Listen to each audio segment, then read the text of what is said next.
Hello everyone, आज हम लोग chapter 11 maintenance of public order and tranquillity में पार्ट ए पढ़ेंगे। पार्ट ए बात करता है अनलॉफुल असेंबलीज़ के लिए।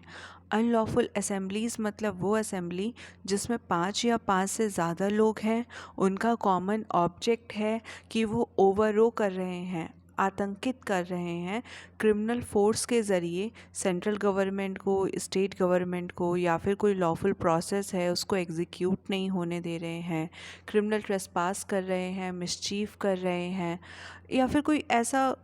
ऑब्जेक्ट है उनका जो कि हमारा सेक्शन 189 ऑफ बीएनएस में दिया हुआ है, जो कि करस्पॉन्डिंग सेक्शन है सेक्शन 141 ऑफ आईपीसी का। हम लोग जब सेक्शन 141 ऑफ आईपीसी पढ़ते हैं तो हम उसमें पढ़ते हैं कि अनलॉफुल असेंबली क्या होती है, उनके क्या कॉमन ऑब्जेक्ट हो सकते हैं। तो उसी का करस्पॉन्डिंग सेक्शन है section 189 unlawful assembly under BNS. तो यहाँ पर उसी अनलॉफुल असेंबली की बात हो रही है, मतलब कोई ऐसी असेंबली है जिसमें 5 या 5 से ज़्यादा लोग हैं और उनका कॉमन ऑब्जेक्ट है। कॉमन ऑब्जेक्ट किस बात का है? कोई ऑफेंस कमिट करने का है,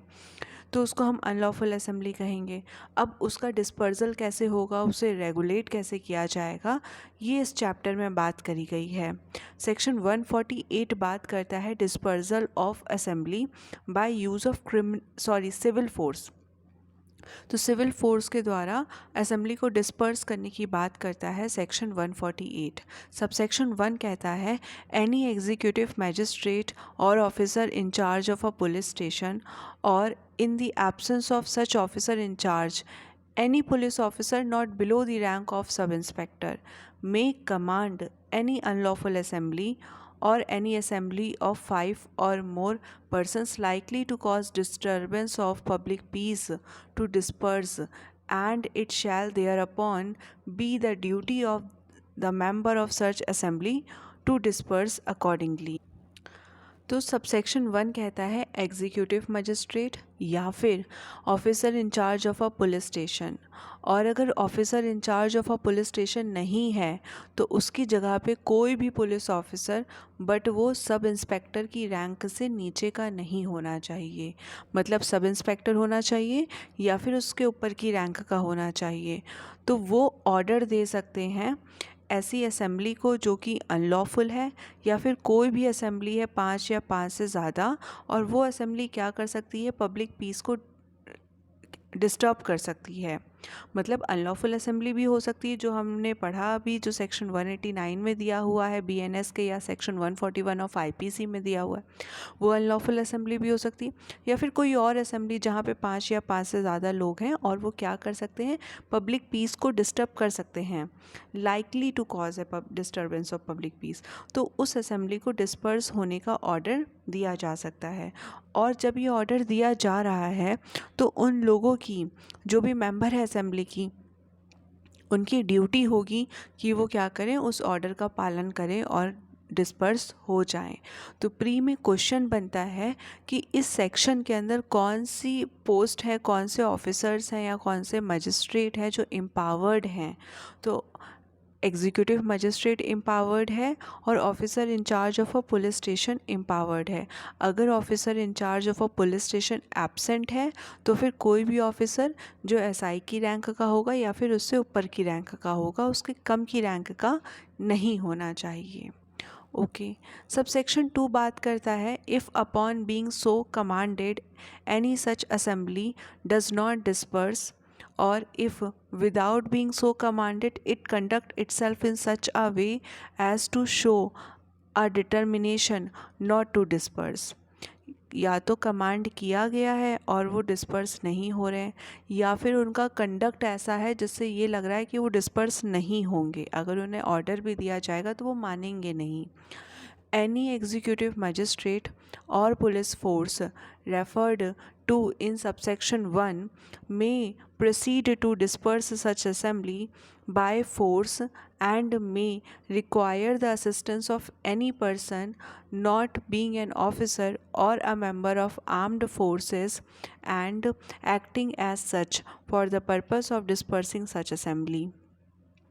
तो यहाँ बोला जा रहा है एग्जीक्यूटिव मजिस्ट्रेट या फिर वो पुलिस ऑफिसर जिनके बारे में हमने सबसेक्शन 1 में बात करी है, वो क्या कर सकते हैं, असेंबली को डिस्पर्स कर सकते हैं। कैसे करेंगे, तो फोर्स के ज़रिए करेंगे। अभी हमने सबसेक्शन 1 में क्या कहा, ऑर्डर दे रहे थे, बट ऑर्डर का पालन ही नहीं किया गया, या फिर बिना ऑर्डर दिए ही उन लोगों को लग रहा है, मैजिस्ट्रेट को या ऑफिसर को, कि अगर हम इनको ऑर्डर देंगे भी तो भी ये मानेंगे नहीं, तो क्या किया जाएगा, फोर्स का इस्तेमाल किया जाएगा। और वो दूसरे आर्म्ड जो ऑफिसर्स हैं उससे भी मदद ले सकते हैं, आर्म्ड फोर्स से मदद ले सकते हैं, या फिर किसी और से भी मदद ले सकते हैं जो कि ऑफिसर नहीं है,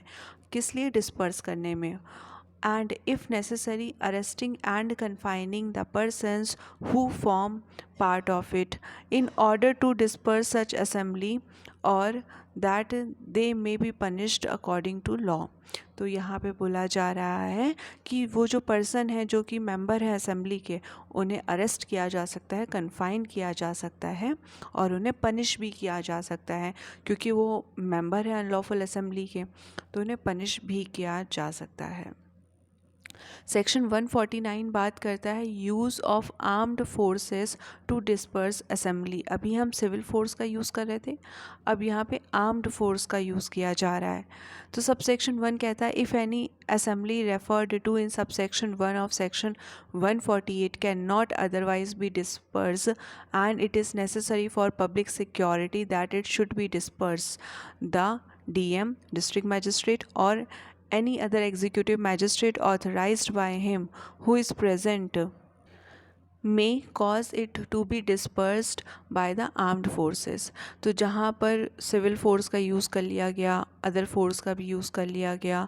और वो असेंबली क्या है, डिस्पर्स नहीं हो रही है, और उसको डिस्पर्स करना ज़रूरी है क्योंकि पब्लिक पीस मेंटेन करना है, पब्लिक सिक्योरिटी मेंटेन करनी है, तो DM या फिर कोई अदर एग्जीक्यूटिव मजिस्ट्रेट जो उनके द्वारा ऑथराइज़ किया गया है, वो क्या करेंगे,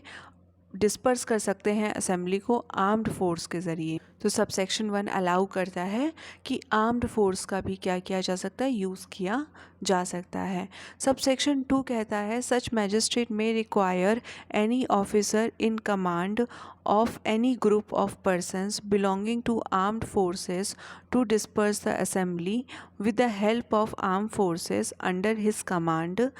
and to arrest and confine such persons forming part of it as the executive magistrate may direct, or as it may be necessary to arrest and confine in order to disperse the assembly, or to have them punished according to law। Subsection 2 कहता है जो magistrate है, जिन magistrate की हमने subsection 1 में बात करी है, तो जो वो मजिस्ट्रेट हैं वो क्या करेंगे, वो आर्म्ड फोर्सेस के जो ऑफिसर होते हैं उनको डायरेक्ट कर सकते हैं, उनको रिक्वायर कर सकते हैं कि वो डिस्पर्स करें असेंबली को अपनी कमांड के अंदर। मतलब कि आर्म्ड फोर्सेस के जो ऑफिसर हैं उनको पावर दे दी जाएगी कि वो डिस्पर्स करें, और वो कमांड करें कि असेंबली को क्या करना है, कैसे डिस्पर्स करना है। और जो पर्सन है जो कि आर्म्ड फोर्सेस के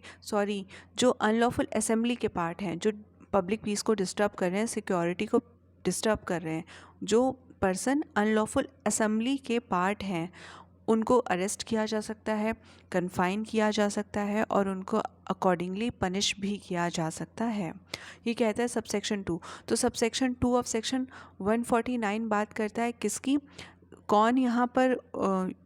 असेंबली को डिस्पर्स कर रहा है, तो जो आर्म्ड फोर्सेस के ऑफिसर हैं वो कर रहे हैं, और किसके कहने पे कर रहे हैं, मजिस्ट्रेट उनसे कह रहा है कि आप लोग क्या करो, जो आर्म्ड फोर्सेस ऑफिसर हैं वो असेंबली को डिस्पर्स करें। सबसेक्शन 3 कहता है every such officer of the armed forces shall obey such requisition in such manner as he thinks fit, but in so doing he shall use as little force and to do little injury to person and property as may be consistent with dispersing the assembly and arresting and detaining such person। तो subsection 3 ये कहता है जहाँ पे armed forces है, अब वो आ गई है डिस्पर्स करने के लिए, तो वो लिटिल फोर्स का ही यूज़ करेगी, ज़्यादा फोर्स का यूज़ नहीं करेगी, ऐसा नहीं है गोला बारूद गिरा देंगे, बिल्कुल ऐसा नहीं होगा। लिटिल फोर्स का यूज़ करेगी और कम से कम इंजरी पहुंचाने की कोशिश करेगी पर्सन को, प्रॉपर्टी को डिस्पर्स करने के लिए भी और पर्सन को डिटेन करने के लिए भी कम से कम फोर्स का यूज़ किया जाएगा। तो ये कहता है आपका सबसेक्शन 3। तो सबसे पहले सिविल फोर्स का यूज़ कर रहे थे, सिविल फोर्स से नहीं हो पा रहा था, अरेस्ट एंड डिटेंशन किया जा रहा था, दूसरे ऑफिसर्स से हेल्प ली जा रही थी और पर्सन्स जो हैं जो ऑफिसर हैं भी नहीं उनसे हेल्प ली जा रही थी, तब भी डिस्पर्स नहीं हो पा रहा था। तो आर्म्ड फोर्सेस हैं उससे हेल्प ली जा रही थी और आर्म्ड फोर्सेस क्या कर सकते हैं, लिटिल फोर्स का यूज़ कर सकते हैं। फिर सेक्शन 150 बात करता है power of certain armed force officers to disperse assembly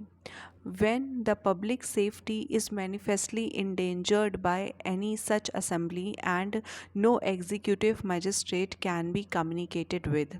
Any commissioned or gazetted officer of the armed force may disperse such assembly with the help of the armed forces under his command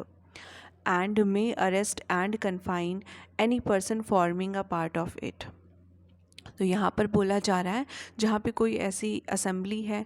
वो public piece को hamper कर रही है, public security को hamper कर रही है और कोई भी एग्जीक्यूटिव मजिस्ट्रेट नहीं है वहाँ पर जो कि जिनसे इंफॉर्मेशन जिनको दी जा सके, जिनसे कमांड लिया जा सके, जिनसे कम्युनिकेट किया जा सके, ऐसा कोई एग्जीक्यूटिव ऑफिसर नहीं है। तो जो कमीशनड ऑफिसर है या फिर कोई गैजेटेड ऑफिसर है जिसको कमीशन किया गया है या फिर जो कि गैजेटेड ऑफिसर है वो क्या कर सकते हैं, उस असेंबली को अब डिस्पर्स तो करना ही है तो आर्म्ड फोर्स का यूज़ कर सकते हैं उसको डिस्पर्स करने के लिए और अरेस्ट और कन्फाइन भी कर सकते हैं उन लोगों को जो उसके पार्ट हैं। In order to disperse such assembly or that they may be punished according to the law, but if while he is acting under this section it become practicable for him to communicate with the executive magistrate, he shall do so and shall henceforward obey the instruction of magistrate as to whether he shall or shall not continue such action. तो वो ऐसा करा जा रहा है, assembly को क्या किया जा रहा है, फोर्स के ज़रिए, आर्म्ड फोर्स के ज़रिए डिस्पर्स किया जा रहा है। बट इसके ही बीच में अगर एग्जीक्यूटिव मजिस्ट्रेट से क्या हो जाता है, कम्युनिकेशन हो जाता है, तो आगे क्या करना है, वो जो इंस्ट्रक्शन उस मजिस्ट्रेट के द्वारा दिए जाएंगे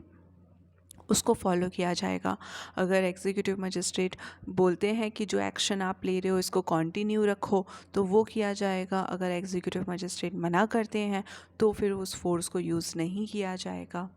सब सेक्शन 151 बात करता है protection against prosecution for act done under section 148, 149 and 150। No prosecution against any person for any act purporting to be done under section 148, 149 or 150 shall be instituted in any criminal court except with the sanction of central government where such person is an officer or the member of armed force with the sanction of state government in any other case। तो जो भी person है जो कि क्या कर रहे हैं, असेंबली को डिस्पर्स कर रहे हैं, जिनके द्वारा एक्शन लिया गया है सेक्शन 148, 149, 150 के अंडर, तो उन पर्सन्स के अगेंस्ट कोई भी क्रिमिनल कोर्ट में केस नहीं किया जाएगा, प्रोसिक्यूशन नहीं किया जाएगा। मतलब अगर कोई ऑफिसर है जो असेंबली को डिस्पर्स कर रहा है तो उस ऑफिसर के अगेंस्ट कोई क्रिमिनल कोर्ट में प्रोसिक्यूशन नहीं किया जाएगा, और अगर करना है तो फिर प्रीवियस सैंक्शन लेना पड़ेगा, किसका, सेंट्रल गवर्नमेंट का। अगर वो ऑफिसर क्या है, आर्म्ड फोर्स का ऑफिसर है या फिर पुलिस ऑफिसर है तो क्या करना पड़ेगा, सेंट्रल गवर्नमेंट से सैंक्शन लेना पड़ेगा, या फिर अदर केसेस में स्टेट गवर्नमेंट से लेना पड़ेगा। जैसे हमने पढ़ा था कि ऑफिसर से भी हेल्प ली जा सकती है और कोई और पर्सन से भी हेल्प ली जा सकती है असेंबली को डिस्पर्स करने के लिए। तो अगर कोई और पर्सन है उसके खिलाफ प्रोसिक्यूशन केस फाइल कर रहा है क्रिमिनल कोर्ट में, किसी और पर्सन के खिलाफ है, वो हेल्प कर रहा था डिस्पर्स करने में, तो उसके खिलाफ अगर केस करना है तो स्टेट गवर्नमेंट से सैंक्शन लिया जाएगा। आई होप पॉइंट क्लियर है? अगर नहीं है तो आप कमेंट सेक्शन में बता सकते हैं, मैं फिर से क्लियर कर दूंगी। सब सेक्शन 2 कहता है नो एग्जीक्यूटिव मजिस्ट्रेट और police officer acting under any of the set section in good faith, no person doing any act in good faith in compliance with the requisition under section 148 and 149, no officer of the armed force acting under section 150 in good faith, no person of armed forces doing any act in obedience of any order which he was bound to obey shall be deemed to have thereby committed an offense। तो कोई भी police officer है, armed force का officer है, executive magistrate है या कोई और मेंबर है जो ऐसे ऑफिसर्स की हेल्प कर रहा था असेंबली को डिस्पर्स करने में, तो जब तक वो गुड फेथ में काम कर रहा है ना, तब तक उसके द्वारा किसी भी एक्ट को ऑफेंस नहीं माना जाएगा। मतलब अगर कोई ऑफिसर है जो कोई फोर्स का यूज़ कर रहा है असेंबली को डिस्पर्स करने के लिए और वो गुड फेथ में कर रहा है कि असेंबली को डिस्पर्स कर दिया जाए, पब्लिक पीस और ट्रैंक्विलिटी मेंटेन रहे, सिक्योरिटी मेंटेन रहे, वो गुड फेथ में ऐसा कर रहा है, तो उसको अगर वो कोई फोर्स का इस्तेमाल करता है तो उसको ऑफेंस नहीं कहा जाएगा। वर्ड गुड फेथ का मतलब होता है प्रॉपर केयर एंड कॉशन। मतलब अगर हम लोग आईपीसी में जो हमारा सेक्शन 52 में मीनिंग दिया हुआ था या फिर सेक्शन 2 के सब सेक्शन 11 ऑफ बीएनएस में दिया है, तो उसके अकॉर्डिंगली कोई भी ऐसा एक्ट, तो उसके अकॉर्डिंग अगर कोई एक्ट है जो कि ड्यू केयर एंड कॉशन से किया गया है तो उसको मानते हैं कि गुड फेथ में है। तो मतलब अगर ऐसा होता है ड्यू केयर एंड कॉशन के साथ, अटेंशन के साथ किया गया है, तो फिर वो क्या हो जाएगा, गुड फेथ हो जाएगा और ऐसे एक्ट को ऑफेंस में नहीं काउंट किया जाएगा। सब सेक्शन 3 कहता है in this section and in the preceding section of this chapter the expression armed force means the army, naval और and air force operating as the land force and include any other armed force in the union so operating। तो कोई भी armed force है, जो armed force में navy भी आ जाएगी, army आ जाएगी, एयर फोर्स आ जाएगा, क्या क्या इंक्लूड होगा वो आर्म्ड फोर्स में इस चैप्टर के लिए बताया गया है। फिर ऑफिसर में कौन आ जाएगा, तो officer in relation to the armed force means a person commission, gazetted or in pay as an officer of armed force and include a junior commission officer, warrant officer, petty officer, non commissioned officer and non gazetted officer. तो armed officer में कौन कौन आ जाएगा, तो यहाँ पे लिखा है कि